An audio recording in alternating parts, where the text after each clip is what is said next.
كوتش ابراهيم، ازيك؟ عامل ايه؟ مساء الفل. مش عارفيني بنفسك؟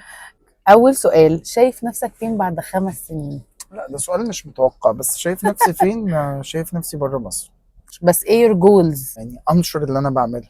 ايه الدافع اللي بيحفزك ان يبقى عندك ديسيبلين انك تتمرن وتاكل كويس كل يوم؟ لا، ده سؤال زي ما انت ما بتشوفي، عايز اروح بدري عشان عندي وجبة، عايز اروح بدري عشان الحق انام، عشان عندي شغل، عشان يمكن الحاجة اللي بتخليك تكمل هو ان انت طموح ان انت توصل لاعلى ليفل فيها مثلا.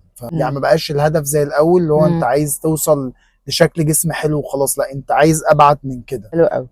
طيب ايه اول نصيحة تنصح حد لسه بيبدأ خالص، بياخد اول ستيب بص، بالرياضة؟ مش هقول لك حاجات جنرال لان اغلبها معروفه ويعني اتكلمنا فيها كتير قبل كده. بس هقول لك على حاجه مهمه، ان انا مثلا بيجي لي شباب لسه بادئه وبتاع، بتتعامل مع الموضوع بشكل اجريسيف قوي. يعني انت بتقول له الصح، فيقول لك هو ده الصح صح ولا في اصح منه؟ قلت له لا، في اصح منه. طب في اصح تاني؟ او في، يفضل وهكذا، ويقرر ان هو يعمل الصح 100%. بيحقق نتائج كويسه، بس بعد فتره قليله بيرجع يحود تاني للطريق اللي هو جاي منه.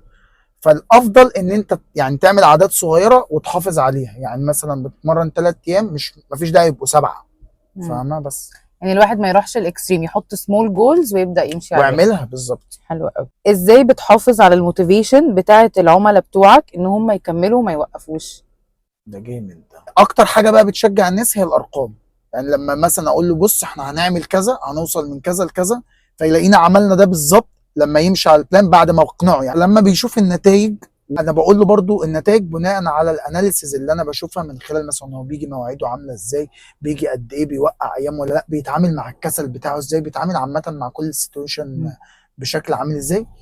فبعد ما نوصل لحاجه، هو بيتشجع لوحده. هو ساعات انا اللي بكسل، هو اللي بيشجعني، يقول لي لا يلا شد عليا. قول كلمة أو قول جملة أو قول نصيحة لأي حد شايفك، أي حد بيتابعك أونلاين عامة، على كل البلاتفورم اللي أنت عليها، ولسه ما بدأش، تنصحهم ياخدوا الخطوة الستيب الأولى إزاي؟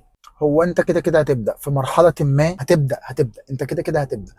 ما تستناش، ما فيش حاجه تحصل. لو انت مستني مثلا ظروف الشغل تعدل، مش هتعدل. لو انت مستني مثلا حاجه معينه تحصل عشان من بعدها تبدا، ده مش هيحصل.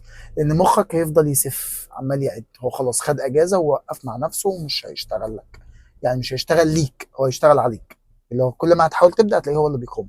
فانت الافضل ان انت تبدا، وابدا باقل حاجه ممكن تعملها، وابدا زود. بس ميرسي يا كوتش.